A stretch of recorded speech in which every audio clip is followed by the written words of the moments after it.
पांचों राज्य में बीजेपी की सरकार तो बन नहीं सकती। केरल में वो है ही नहीं, अलायंस में भी नहीं है, ना यूडीएफ ना एलडीएफ।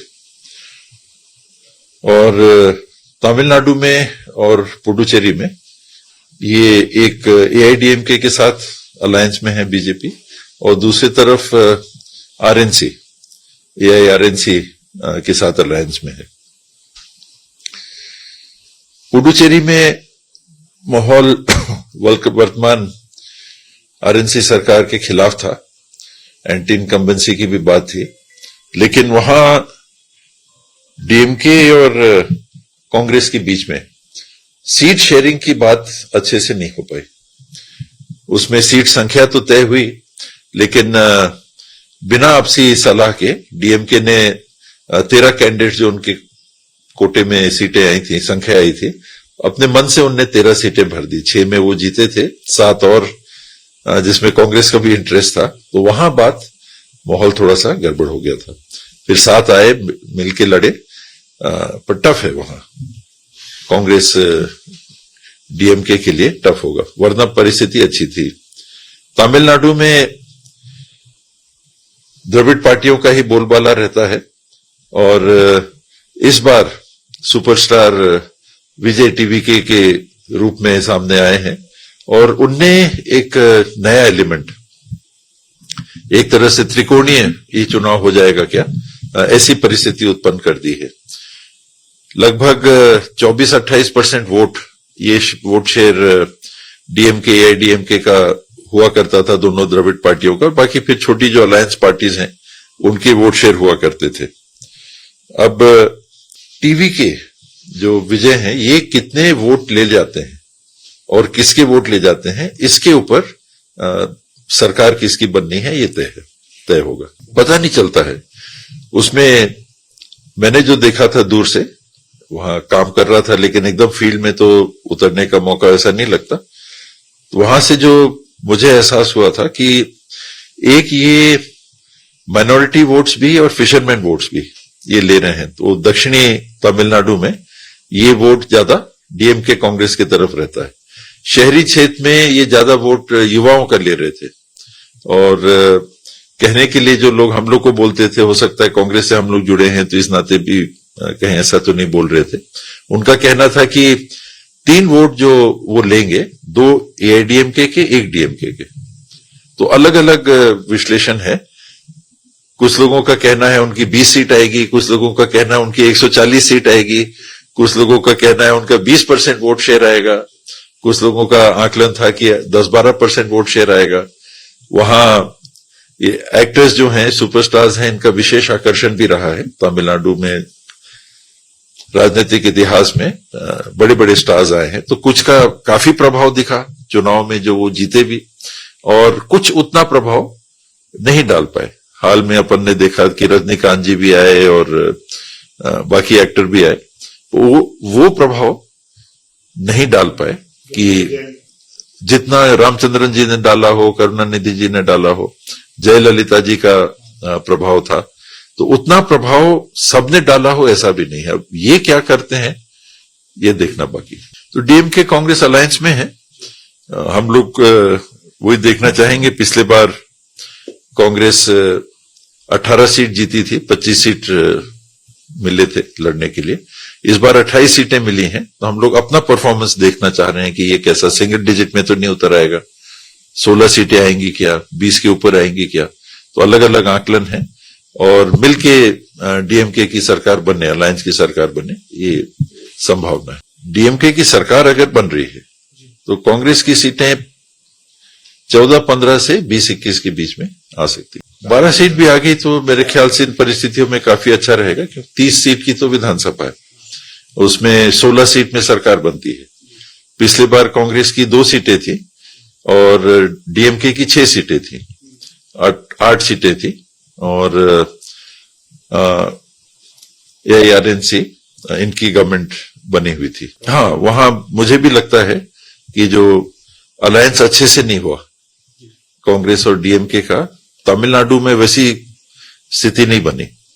लेकिन पुडुचेरी के चुनाव जो पहले होने थे, वहां डीएमके की तरफ से, जैसा मैंने बताया, उनने पहले ही 13 नामांकन भर दिए सीटों पे। सीट संख्या तो तय हो गई थी, नामांकन उनने 13 भरे, लेकिन तालमेल से नहीं भरी सीटें। 6 सीटों में वो जीते थे, तो उनका एक तरह से हक बनता था, उसमें कोई आपत्ति नहीं थी।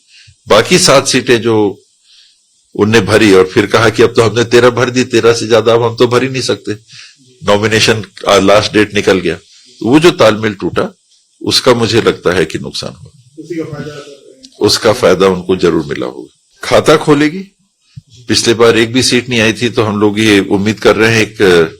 मुझे भी इस बात की खुशी है कि 294 सीटों में, पूरी सीटों में कांग्रेस ने चुनाव लड़ा। कैडर निराश होता है और बिखर जाता है अगर आप चुनाव ही ना लड़ें। अलायंस एक अपनी जगह चीज होती है, अगर दूसरा विकल्प ना हो तो फिर सीट शेयरिंग भी हो जाती है। लेकिन अगर विकल्प है तो पर्सनली, मैं पार्टी की तरफ से बिल्कुल नहीं बोल सकता, लेकिन पर्सनली मुझे लगता है कि पोस्ट पोल अलायंस होने चाहिए। इसमें दूसरी पार्टी है वो मिलके लड़ जाती है, बीजेपी दूसरे पार्टी के साथ में, और कांग्रेस के सामने विकल्प रहता है कि अब साथ लड़ें या अलग अलग लड़ें। अलग आप लड़ते हो तो कैडर का नुकसान होता है, और बीजेपी जहां स्ट्रांग है लोकसभा में, मान लीजिए 200-300 सीट जहां उसको डायरेक्ट कांग्रेस से लड़ना है, वहां पर वो अलायंस में किसी के साथ नहीं रहते। और 200 सीट जहां कांग्रेस को लोकसभा की लड़नी होती है, उसमें कई सीटों में कांग्रेस अलायंस में रह जाती है, तो वो परेशानी होती है, वो दिक्कत होती है। तो बहुत ज्यादा तो नहीं, पर कुछ सीटें कांग्रेस की आ सकती है। डबल डिजिट में आ जाएंगे तो बहुत बड़ी बात। ऐसे अगर आप चुनाव लड़ोगे तो जीतने की उम्मीद तो बनी जाती है। मनमाना एसआईआर आपने कराया, मनमाना लोगों के नाम आपने कटवाए। जो उत्तर प्रदेश में एक एनकाउंटर स्पेशलिस्ट माने जाते हैं, उनको आपने भेज दिया, और खुलेआम उनकी धमकी हो रही है कैंडिडेट के घर के सामने जाके कि तुमको देख लेंगे, रोना पड़ेगा तुमको, रोना मत पड़े, देख लो। इस प्रकार का चुनाव 3-3 लाख केंद्रीय बल पहुंच रहा है एक राज्य में चुनाव कराने के लिए अप्रत्याशित रूप से।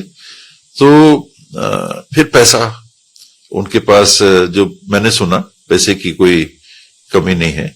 बावजूद इसके जो सूचना मेरे पास आई, लोग कहते तो हैं कि कांटे की टक्कर है, लेकिन कई भाजपा से जुड़े भी कार्यकर्ता जो चुनाव में गए थे, नाम नहीं ले सकते, लेकिन उनकी जो फीडबैक मिली, उन लोग भी कह रहे थे कि टीएमसी।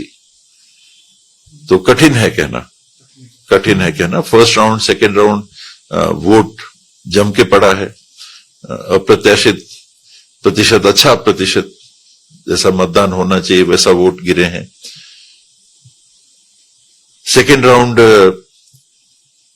142 जो सीटें हैं, उसमें पिछले बार 18 सीटें बीजेपी को मिली थी। पहले राउंड में उनको 41 सीटें मिली थी, 40-50 के आसपास सीटें मिली थी, 50-77 कुल उनकी सीटें थी। तो 152 सीटों में 100 से ज्यादा सीट अगर वो नहीं जीतते पहले राउंड की, तो सरकार में आने की तो चांस नहीं के बराबर। ये अत्यंत दुर्भाग्यपूर्ण और एक ऐसी मानसिकता जो दूसरी राय ले ही नहीं सकता। प्रजातंत्र के लिए बहुत ही निराशाजनक परिस्थितियां देश में जो बनती जा रही हैं, उसका ये एक और प्रतिबिंब कि आपने पार्लियामेंट में जिस बात पे डिस्कशन किया और निर्णय लिया, सदन में, चाहे पार्लियामेंट हो चाहे राज्य की असेंबलीज हो, विधानसभाएं हैं, यहां बात करने की स्वतंत्रता तक रहती है, जिसके ऊपर आपने कुछ बोला तो कोई केस वेस होने की भी बात नहीं रहती। एक विशेषाधिकार रहता है वहां पर अपनी राय रखने का, और वहां मतदान से कॉन्स्टिट्यूशनल अमेंडमेंट गिरता है या पास होता है। उस पे आप निंदा या समर्थन की बात कैसे कर सकते हैं? आप कांग्रेस बीजेपी को छोड़ दीजिए, प्रजातांत्रिक व्यवस्था में क्या सुप्रीम कोर्ट में कल कोई फैसला होगा तो उसका निंदा प्रस्ताव होगा? पार्लियामेंट में कोई निर्णय होता है तो उसका निंदा प्रस्ताव होगा? ये कौन सी बात है? सत्ताई पक्ष ने कुछ पास कर लिया और राज्यों में दूसरी पार्टी की सरकारें हैं तो वो वहां निंदा प्रस्ताव पारित करेंगी कि बजट आपने ऐसा बना दिया, हम निंदा प्रस्ताव पारित करते हैं। ये खेल रहे हैं देश के प्रजातांत्रिक ढांचे के साथ में, और अत्यंत आपत्तिजनक है, अत्यंत आपत्तिजनक। और कारण भी देखिए, गुमराह करने की भी सीमाएं होती हैं, हद होती हैं। ये हद पार करने वाले लोग हैं। ये बिल की आप प्रस्तावना देखिए कि ये बिल में आया क्या। बिल की प्रस्तावना ही कहती है और बिल का सार कहता है कि हमारे बिल का उद्देश्य क्या है। वो बिल का उद्देश्य जो पार्लियामेंट में प्रस्तुत हुआ वो कहता है कि इसका उद्देश्य डिलिमिटेशन कमीशन के गठन का है। जो बिल प्रस्तुत किया गया वो बिल खुद ही कहता है कि ये बिल डिलिमिटेशन कमीशन को गठित करने के लिए हम ला रहे हैं। तो महिला आरक्षण की बात है कहां? महिला आरक्षण तो पहले ही पास हो गया। एसटी आपके राज्य की खबरें, आपके शहर की खबरें सबसे पहले जानने के लिए देखते रहें अमर उजाला। चैनल को सब्सक्राइब जरूर कर लें और पाएं हर अपडेट।